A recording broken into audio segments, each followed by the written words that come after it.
राधे राधे। जय श्री कृष्णा। जय गुरुदेव की। प्रतिवार व्रत कथा। एक समय की बात है कि भारतवर्ष में एक राजा राज करता था। वह बड़ा प्रतापी और दानी था। प्रतिदिन मंदिर में दर्शन करने जाता और गरीबों और ब्राह्मणों की सहायता करता था। यह सब बातें रानी को अच्छी नहीं लगती थी।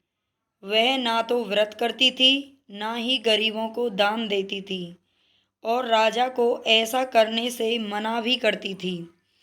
एक दिन राजा शिकार खेलने वन में गया। उसी समय बृहस्पति देव साधु के वेश में राजा के महल गए और भिक्षा मांगी। रानी ने भिक्षा देने से इनकार कर दिया और कहा, हे साधु महाराज, मैं तो दान पुण्य से तंग आ गई हूँ। मेरे पति सारा धन लुटाते रहते हैं। मेरी एक इच्छा है कि हमारा धन नष्ट हो जाए, फिर ना रहेगा बांस, ना बजेगी बांसुरी। साधु ने कहा, देवी, तुम तो बड़ी अजीब हो। धन संतान तो सभी चाहते हैं, पापी भी पुत्र और धन की इच्छा करते हैं। यदि तुम्हारे पास अधिक धन है तो भूखे को भोजन दो, प्यासे के लिए प्याऊ बनवाओ, मुसाफिरों के लिए धर्मशालाएं खुलवाओ। जो निर्धन अपने कुंवारी कन्याओं का विवाह नहीं कर सकते, उनका विवाह कर दो। ऐसे और कई काम हैं जिनके करने से तुम्हारा यश लोक परलोक में फैलेगा। परंतु रानी पर इस उपदेश का कोई प्रभाव नहीं पड़ा। वह बोली, महाराज, आप मुझे कुछ मत समझाइए। मैं ऐसा धन नहीं चाहती जो हर जगह बांटती फिरूं। साधु ने उत्तर दिया, यदि तुम्हारी ऐसी इच्छा है तो ऐसा ही होगा। तुम ऐसा करना कि बृहस्पतिवार के दिन घर को गोबर से लीपना, अपने केसों को धोना, केसों को धोते समय स्नान करना, राजा से कहना कि वह हजामत बनवाएं, भोजन में मांस मदिरा खाना, कपड़े धोबी के यहाँ धुलने को डालना। ऐसा 7 बृहस्पतिवार करने से तुम्हारा सारा धन नष्ट हो जाएगा। इतना कहकर वह साधु वहाँ से चले गए। जैसे वह साधु कहकर गए थे, रानी ने वैसा ही किया। 6 बृहस्पतिवार ही बीते थे कि उसका सारा धन नष्ट हो गया और सारा परिवार दोनों समय भोजन के लिए तरसने लगा तथा सांसारिक भोगों से दुखी रहने लगा था। एक दिन राजा ने रानी से कहा कि तुम यहाँ पर रहो, मैं दूसरे देश में जाता हूँ, क्योंकि यहाँ पर मुझे सभी जानते हैं, इसलिए कोई कार्य भी नहीं कर सकता। देश चोरी प्रदेश भी बराबर है। ऐसा कहकर राजा परदेश चला गया।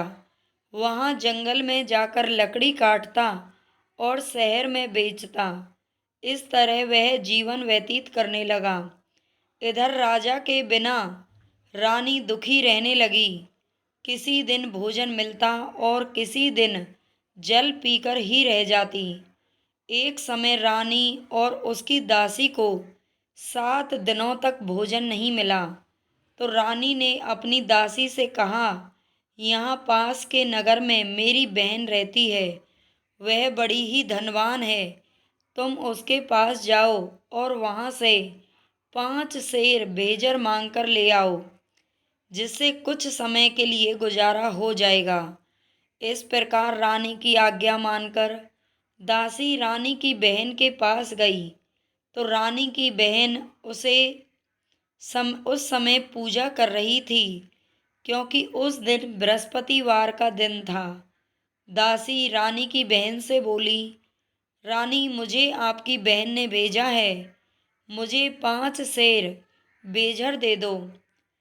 दासी के कई बार कहने पर भी रानी की बहन ने कोई उत्तर नहीं दिया, क्योंकि वह उस समय बृहस्पतिवार की कथा सुन रही थी। जब दासी को कोई उत्तर नहीं मिला तो वह बहुत दुखी हुई और वापस अपने नगर जाकर रानी से बोली कि हे रानी, आपकी बहन बहुत ही धनी है, वह छोटे लोगों से बात नहीं करती। मैंने उनसे 5 शेर बेजर मांगा तो उन्होंने कोई उत्तर नहीं दिया। रानी बोली, इसमें तुम्हारा कोई दोष नहीं है। जब बुरे दिन आते हैं तब कोई सहारा नहीं देता। अच्छे बुरे का पता विपत्ति में ही लगता है। जो ईश्वर की इच्छा होगी वही होगा। यह सब हमारे ही भाग्य का दोष है। इधर रानी की बहन ने सोचा कि मेरी बहन की दासी आई थी, परंतु मैं उससे बोली नहीं तो वह बहुत दुखी हुई होगी। यह सोचकर कथा को सुन और विष्णु भगवान का पूजन समाप्त करके अपनी बहन के घर चल दी। बहन के पास जाकर बोली, बहन, जब तुम्हारी दासी आई थी तो मैं बृहस्पतिवार का व्रत कर रही थी। जब तक कथा होती है तब तक न उठते हैं न बोलते हैं, इसलिए मैं नहीं बोली थी। कहो दासी को क्यों भेजा था? रानी बोली, बहन, तुमसे कोई बात छुपी नहीं है।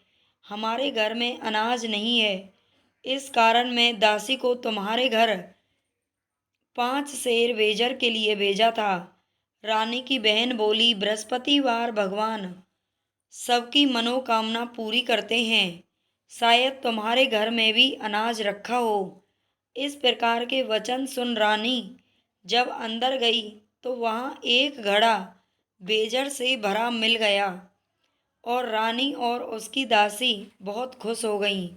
दासी कहने लगी, हे रानी, वैसे ही हमको भोजन नहीं मिलता तो हम रोज ही व्रत करते हैं। अगर आपकी बहन से व्रत की विधि और कथा पूछ ली जाए तो उसे हम भी कर लिया करेंगे। रानी ने बहन से कहा, हे बहन, बृहस्पतिवार के व्रत के क्या नियम हैं?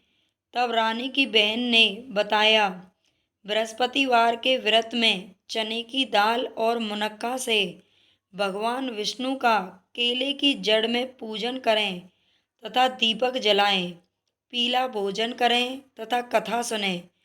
इस प्रकार करने से भगवान प्रसन्न होते हैं, अन्न, पुत्र और धन आदि देते हैं, मनोकामना पूर्ण करते हैं। इस प्रकार रानी और दासी दोनों ने निश्चय किया कि बृहस्पति भगवान का पूजन जरूर करेंगे।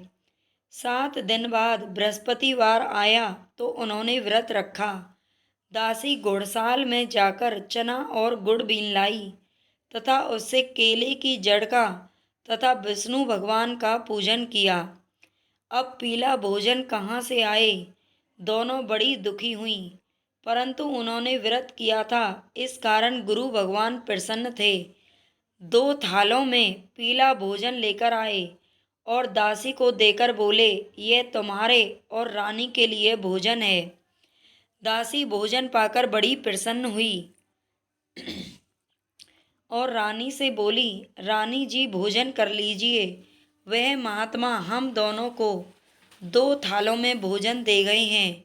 इस प्रकार रानी और दासी ने गुरु भगवान को नमस्कार कर भोजन प्रारंभ किया तथा अब वह प्रत्येक बृहस्पतिवार को गुरु भगवान का व्रत और विष्णु भगवान का पूजन करने लगीं। बृहस्पति देव भगवान की कृपा से रानी के पास फिर से धन हो गया। रानी और दासी विचार करने लगीं कि ना जाने हमारे राजा किस हाल में होंगे, उनकी कोई खोज खबर नहीं है। उन्होंने गुरु भगवान से प्रार्थना की। उधर राजा दुखी होकर जंगल में एक पेड़ के नीचे आसन जमाकर बैठ गए थे। वे अपनी पुरानी बातों को याद करके रोने लगे। तब उसी जंगल में बृहस्पति देव एक साधु का रूप धारण करके आए और राजा के सामने आकर बोले, हे लकड़हारे, इस सुनसान जंगल में तुम किस चिंता में हो? राजा ने दोनों हाथ जोड़कर प्रणाम किया और उत्तर दिया, महात्मा जी, आप सब कुछ जानते हैं, मैं क्या कहूँ।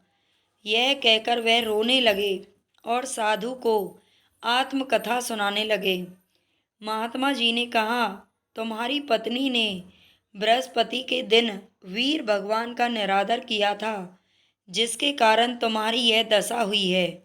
अब तुम चिंता को दूर करके मेरे कहने पर चलो, तो तुम्हारे सब कष्ट दूर हो जाएंगे और भगवान पहले से भी अधिक संपत्ति देंगे।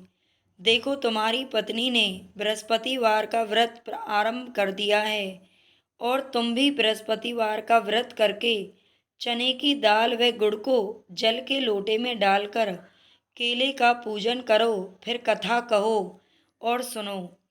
ऐसा करने से भगवान तुम्हारी सभी मनोकामनाएं पूरी करेंगे। साधु के ऐसे वचन सुनकर राजा बोला, हे प्रभु, मुझे लकड़ी बेचकर इतना पैसा नहीं मिलता जिससे भोजन करने के उपरांत कुछ बचा सकूं। मैंने रात सपने में अपनी पत्नी को व्याकुल देखा है। मेरे पास कुछ भी नहीं जिससे उसकी खबर मंगा सकूं। साधु ने कहा, हे राजन, तुम किसी बात की चिंता मत करो। बृहस्पतिवार के दिन तुम रोजाना की तरह लकड़ियां लेकर शहर जाना।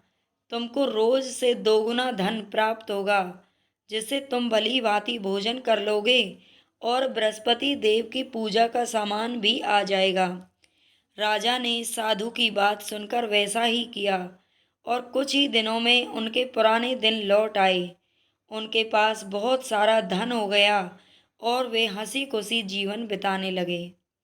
जय गुरु भगवान की। जिस तरह राजा रानी के जीवन में सुख समृद्धि लेकर आए, वैसे ही जो भी आपकी ये कथा सुने, आपको आपका व्रत करे और सभी काम विधि विधान से करे, उनकी सभी का मनोकामनाएं पूरी करना। जय जय राधे, जय श्री राधे।